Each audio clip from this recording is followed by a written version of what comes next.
Hi everyone, my name is Nima and today I am going to take a topic from class 7th NCERT science book. But before I introduce you with the topic, let's do a quick revision of what we have learned in class 6. In class 6, you must have studied about the characteristic features of living beings. The features which makes living being us different from non-living beings. Some of them I have mentioned here like excretion, movement, nutrition intake, breathing and respiration. Today I am going to discuss about two of the characteristic feature of living beings, that is breathing and respiration. So today's topic is respiration in organism. So respiration is the topic. Up now, before we move to respiration, we must know about breathing. I think you all must know what is breathing. Breathing is basically the process by which we take air rich in oxygen and exhale out air rich in carbon dioxide. That is breathing. And breathing is a physical process. Physical process means इसमें कोई sales का involvement नहीं है, कोई micro level में कोई काम नहीं हो रहा है. That is simply a physical process. हम एयर अंदर ले रहे और एक्सेल आउट कर रहे हैं. That is physical process. Breathing is a physical process, whereas respiration is a biochemical process. Biochemical process कैसे है? Because in this process there is involvement of cell and breaking down of food. So basically what is respiration? Respiration refers to breakdown of food. Breakdown of food. और ये breakdown क्यों चाहिए? Why it is necessary? Respiration is breakdown of food to get energy. The product we get from the process of respiration is energy. This is the main product of respiration, and that is why we do respiration, because we need energy. आप लोगों ने अपने parents को या अपने कोई भी Elder teachers को सुना होगा, when you need energy they tell you to eat a lot. Why? Because food help us to get energy. लेकिन हम डायरेक्ट फूड से एनर्जी तो नहीं मिल सकती. अगर ऐसा होता तो हम फूड को टच कर रहे होते और हमें एनर्जी मिल जाती. But that doesn't happen in real life. How do we get food?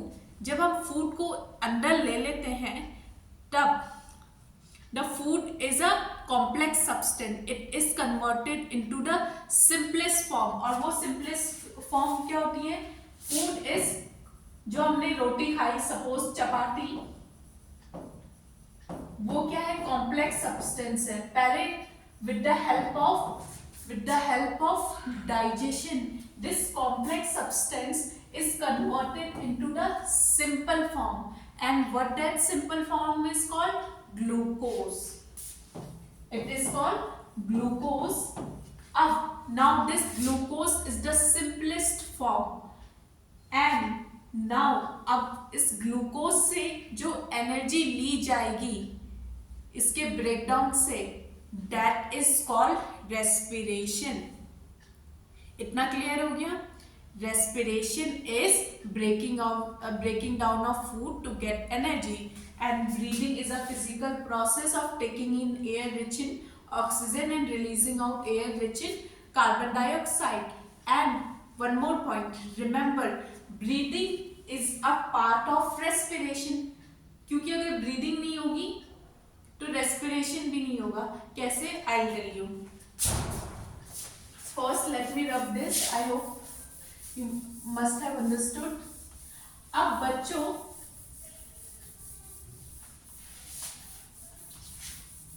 मैंने क्या बोला? रेस्पिरेशन 2 टाइप्स की हो सकती है। वो 2 टाइप्स कौन से हैं? Aerobic respiration and anaerobic respiration.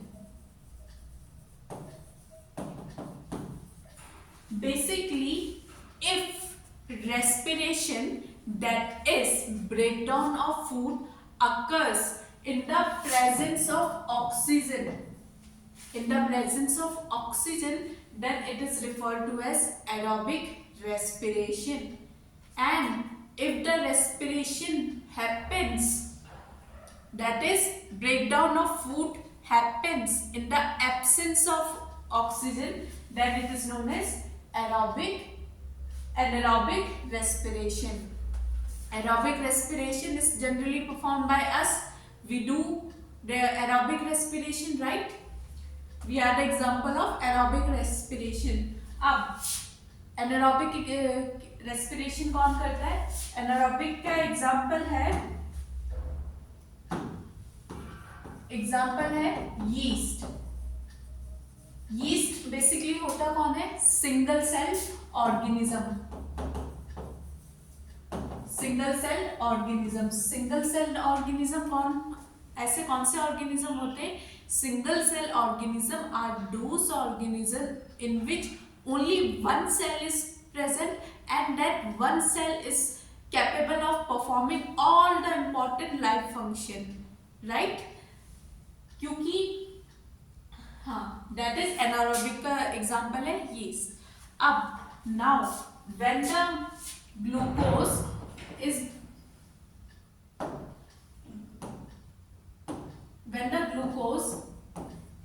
Break down in the presence of oxygen, तो हमें क्या मिलता है? सबसे पहले तो carbon dioxide, water plus energy that we get from breakdown of glucose in the presence of oxygen. While in anaerobic respiration, glucose is breakdown in the absence of oxygen, and we get carbon dioxide मिलेगा plus carbon dioxide के साथ हमें क्या मिलेगा? Alcohol. Remember, alcohol मिलता है जो कि हमें एरोबिक रेस्पिरेशन में नहीं मिलता, प्लस एनर्जी। अब जो एल्कोहल फॉर्म हुआ एनारोबिक रेस्पिरेशन में, इस वजह से ही, क्योंकि yeast do anaerobic respiration, hence while respiration it will produce alcohol. That is why yeast are used in wine production, alcohol production, beverage production, all the related to beverage production. तो इनका use yeast का यहाँ होता है। Now मैंने जैसे कि कहा we us human perform aerobic respiration, right? But I am saying that we are also capable of doing anaerobic respiration. हमारे बॉडी में एक ऐसी सेल प्रेजेंट है जो कि if there is a requirement it can perform or switch to anaerobic respiration, और उस cell का नाम है muscle cell. What is that? Muscle cell.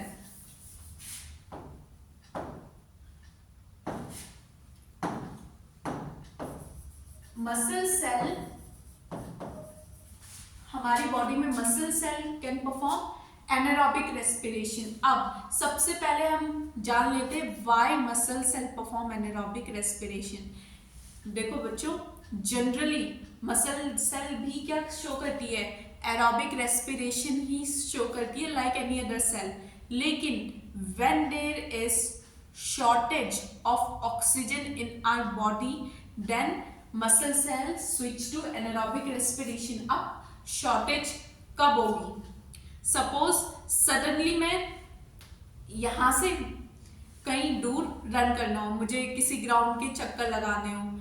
अब हमने कोई वार्म अप नहीं किया, कुछ नहीं, एकदम से हमने क्या डायरेक्ट रनिंग स्टार्ट कर दी विदाउट वार्म अप और एनीथिंग। तो इस टाइम पे क्या होगा? हमारी बॉडी के अंदर तो नॉर्मल ऑक्सीजन प्रेजेंट थी, अब suddenly there is requirement of large amount of oxygen. अब लार्ज अमाउंट ऑफ ऑक्सीजन क्यों चाहिए? Because we need energy. Energy हमें कहाँ से मिलती है? कौन सी प्रोसेस से? रेस्पिरेशन से। क्योंकि जब फूड का ब्रेकडाउन होगा in the presence of oxygen, क्योंकि हम एरोबिक रेस्पिरेशन शो करते हैं, then only will get energy. अब इस एनर्जी के लिए यानी in conclusion we need oxygen. अब ऑक्सीजन है नहीं, but we have to run. कुत्ता पर गया पीछे, वी नीड टू रन। होता है ना एड्रेनलिन रश में, we suddenly required large amount of oxygen. तो उस टाइम पे हमारा जो मसल क्या करता है, it's switch to anaerobic respiration to fulfill the requirement of energy. और तो उस टाइम की प्रोसेस क्या होती है? जो ग्लूकोज होता है that is breakdown in the absence of oxygen, और हमें क्या मिलेगा? Lactic acid plus energy. तो जब हमारे muscle cell anaerobic respiration perform करते हैं तो वो क्या प्रोडक्ट बना देता है? Lactic acid. That is why you feel suddenly, अगर आपको एकदम से 3-4 चक्कर आपको ग्राउंड के दौरा दिया जाए, that is why you will feel cramp the next day, क्योंकि किसका फॉर्मेशन हो जाता है? Lactic acid. तो आपको ये क्रैम्प ना फील हो, इसके लिए सॉल्यूशन है कि आप कोई भी एक्टिविटी करने से पहले you should warm up your body so the proper circulation happens. और प्रॉपर सर्कुलेशन होगा तो ऑक्सीजन आपके हर सेल पे पहुंचेगी, तो मसल सेल में भी पहुंचेगी। और take a short break during the activity. अगर आप कोई इंटेंस एक्सरसाइज करनी है during the activity, take 5 minutes break so that कि अगेन प्रॉपर सर्कुलेशन हो, ईच सेल तक क्या हो? ऑक्सीजन पहुंच सके। That is the remedy to prevent the cramps because of lactic acid. Now coming back to breathing.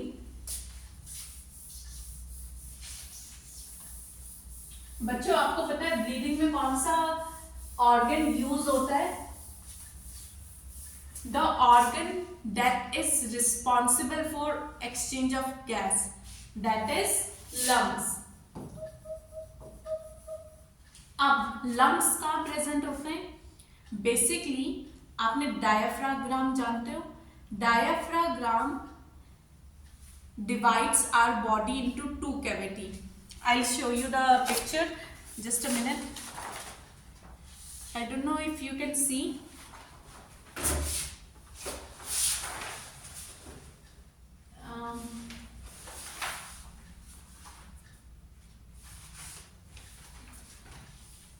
I hope you all can see. As this, आप ये देख सकते हैं, these are the lungs and below this there is a dome shape called diaphragm. This diaphragm divides our body into 2 cavity. जो अपर वाली cavity है that is called chest cavity or thoracic cavity, and the cavity below the diaphragm is called abdomen cavity. We'll not talk about the abdomen cavity, we're going to talk about the chest cavity. तो जो हमारे lungs हैं that are present in chest cavity, ये इनकी location होगी। आपको just to give the idea in 3D, ये here is the TLM. As you can see, basically हमारे lungs कुछ इस टाइप के होते हैं। We have a pair of lungs. This is trachea. Another name for trachea is windpipe. These are the trachea. Then these are the 2 lungs. और ये जो आपको branches दिख रही हैं रेड एंड ब्लू में, they are basically bronchi, primary, secondary. Then ये आप ये बड़े से जो डॉट्स देख सकते हैं, that are alveoli, and alveoli is the main place where exchange of gases take place. Basically alveoli क्या होते हैं, सैक लाइक स्ट्रक्चर होते हैं which help in increasing the surface area. अगर सरफेस एरिया इंक्रीज होगा तो क्या होगा, तो लार्ज अमाउंट में क्या होगा, गैसेस, एक्सचेंज ऑफ गैसेस होगा। That was about lungs. अब सो व्हाट आई सेड कि लंग्स में होता है gas exchange of gases, lungs में भी कहा, एल्वेलाई में। अब lungs is a soft organ. जो भी हमारी बॉडी में सॉफ्ट ऑर्गन होते हैं दे नीड प्रोटेक्शन। तो लंग, हमारी गॉड ने हमारी बॉडी को कुछ इस तरह से बनाया है, basically it has provided all the facility. जो सॉफ्ट ऑर्गन है उनके लिए प्रोटेक्शन बनाई है। लंग्स के लिए क्या प्रोटेक्शन है, इफ यू टच, यहाँ जहाँ पे आपका पीछे अगर if you touch here near the neck area, middle portion, you will feel something bony structure that is called vertebral column. तो from the back side which is protecting our lungs, vertebral column. From the front there is a bone called sternum, and from the lateral side ribs, 12 on each side, ribs के pairs होते हैं, and from the below diaphragm. So हमारा lungs इस तरह से क्या रहता है, protected रहता है। So that was all for today. Thank you. Hope to see you in next class. Have a nice day.